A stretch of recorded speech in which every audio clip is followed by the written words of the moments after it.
வணக்க நண்பர்களே, இந்த வீடியோவில் நம்ம என்ன செய்தி பார்க்க போகிறோம்னா, காதல் படம் நடிகை சரண்யா வாழ்க்கையில் பட்ட கஷ்டம் செத்துலாம் கூட இருந்துச்சு. அவங்க கொடுத்த பேட்டி சோசியல் மீடியாவில் வைரலாகி வருகிறது. வாங்க என்ன தகவல்னு பார்க்கலாம்.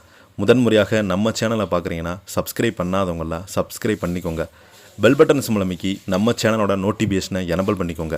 நாங்கள் போடுற வீடியோ எல்லாமே உங்களுக்கு உடனுக்குடனே வந்து சேரும். வாங்க என்ன தகவல்னு பார்க்கலாம். காதல் திரைப்படத்தின் மூலம் மக்கள் மனதில் நீங்காத ஒரு இடம் பிடித்தவங்க தான் நடிகை சரண்யா. பள்ளி மாணவியாக சரண்யா இவங்க காதல் படத்தில் சந்தியாவுக்கு தோழியாக நடிச்சிருப்பாங்க. இந்த நிலையில தான் சமீபத்தில் ஒரு பேட்டியில் தன்னுடைய நிஜ வாழ்க்கையில் நடந்த பட்ட வலி வேதனைகள் குறித்து பேசியிருப்பது பலருக்குமே வருத்தத்தை ஏற்குள்ளது. சோசியல் மீடியா பக்கங்களையே சந்தோஷமாக சிரித்து கொண்டிருக்கும்படி ஃபோட்டோக்களை போஸ்ட் கொண்டிருப்பாங்க. ஆனால் அவங்களுடைய வாழ்க்கையில் இவ்வளோ வேதனை இருந்ததா என்று பலருமே வருத்தத்தைகளை தெரிவித்து வராங்க. சமீபத்தில் நடிகை சரண்யா பேசும்போது தன்னுடைய குழந்தை பருவத்தை பற்றி பேசினாங்க. சின்ன வயதிலே என்னுடைய அம்மா அப்பா இறந்துட்டாங்க. அதுக்கப்புறம் 19 வயது இருக்கும்போது தான் என்னுடைய அம்மா இன்னொரு கல்யாணம் செய்து கொண்டாங்க. அதற்கு பிறகு தான் ரொம்ப கஷ்டப்பட்டேன். என்னை யாருமே கண்டுக்கலை. 19 வயது என்பது வாழ்க்கை தனியாக எதிர்கொள்ள வேண்டிய வயசு. அந்த வயதில் தான் ஒரு குழந்தைக்கு அம்மாவின் அரவணைப்பு, அப்பாவின் பாதுகாப்பு தேவைப்படும். ஆனால் எல்லாமே எனக்கு இல்லாமல் ரொம்பவே கஷ்டப்பட்டேன். அம்மா வேறு ஒரு வாழ்க்கை போயிட்டாங்க. பிறகு அவங்கள தொந்தரவு செய்யக்கூடாது என்று நினைத்தேன். ஆனாலும் அம்மாவை சமாதானப்படுத்தி மீண்டும் அவங்களுடன் சேர்த்து வாழ வேண்டும் என முயற்சி செய்தேன். ஆனால் அது எதுவுமே பலன் தரல.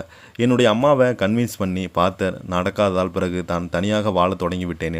எனக்கும் அம்மாவுக்கு இருக்க வேண்டிய ஒரே ஆசை இதுதான். ஆனால் அதுதான் நடக்கலையே, வேறு என்ன பண்ண. இப்போது சில நேரங்களில் எனக்கு நம்ம செத்து போயிட்டால் கூட இறப்பை வெளியில் சொல்லக்கூட யாருமே கிடையாது என்று வருத்தமாக இருக்கும். தனியாக இருக்கும்போது மனம் ரொம்ப குழப்பம் அடையும். அவங்க கண்ணீரை அடக்கி வைக்க சிரித்தபடியே பேட்டி ஒன்று இணையதளத்தில் வைரலாகி வருது. 2004ஆம் ஆண்டு வெளியான காதல் திரைப்படம் சரண்யாவுடைய வாழ்க்கை மாற்றியது. பாலாஜி சக்திவேல் இயக்கத்தில் உருவான அந்த திரைப்படத்தில் பரத் ஜோடியாக சந்தியா ஐஸ்வர்யா என்ற கேரக்டரில் நடித்து ரசிகர் மனதில் பதிந்தாங்க. சந்தியாவுக்கு ஃப்ரெண்டாக சரண்யா நடிச்சிருப்பாங்க.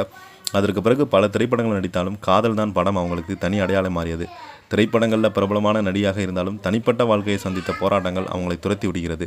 ஒரு கட்டத்தில் திருமண வாழ்க்கை சிக்கல்கள் ஏற்பட்டிருக்கிறது. இப்போதைய சூழ்நிலை கல்யாணம் பண்ணி ஒருத்தருடன் சந்தோஷமாக வாழ வேண்டும் எனக்கு ஆசை இருந்தது. ஆனால் அதை விட ரொம்ப பயமாக இருக்கிறது என்று சொல்லி எல்லாவற்றையும் கடந்து விட்டாங்க என்று நினைக்கும் நேரத்தில் சில பழைய காயங்கள் தனிமையில் நம்மை மீண்டும் தொந்தரவு செய்யும். அந்த மாதிரியான சூழ்நிலை சரண்யாவுக்கு வந்திருக்கிறது. ஒரு மனிதனுடைய வாழ்க்கையில் மிகப்பெரிய பயம் மரணம் அல்ல, தன்னை பற்றி கவலைப்படுவதற்கு யாருமே இல்லாமல் போய்விட்டாங்களோ என்ற பயம்தான். அந்த நிலையில் தான் தற்போது சரண்யா விரக்தியோடு பேசியிருக்கிறாங்க. இந்த பேட்டி வெளியான பிறகு பலருக்குமே அவங்களுக்கு ஆறுதல் சொல்லி வருகிறாங்க. இந்த செய்தியை பற்றி நீங்கள் என்ன நினைக்கிறீங்க? கீழே உள்ள கமெண்ட் பாக்ஸில் மறக்காமல் பதிவிடுங்க. இந்த வீடியோ உங்களுக்கு பிடிச்சிருந்தால் லைக் பண்ணுங்கள், ஷேர் பண்ணுங்கள். நன்றி.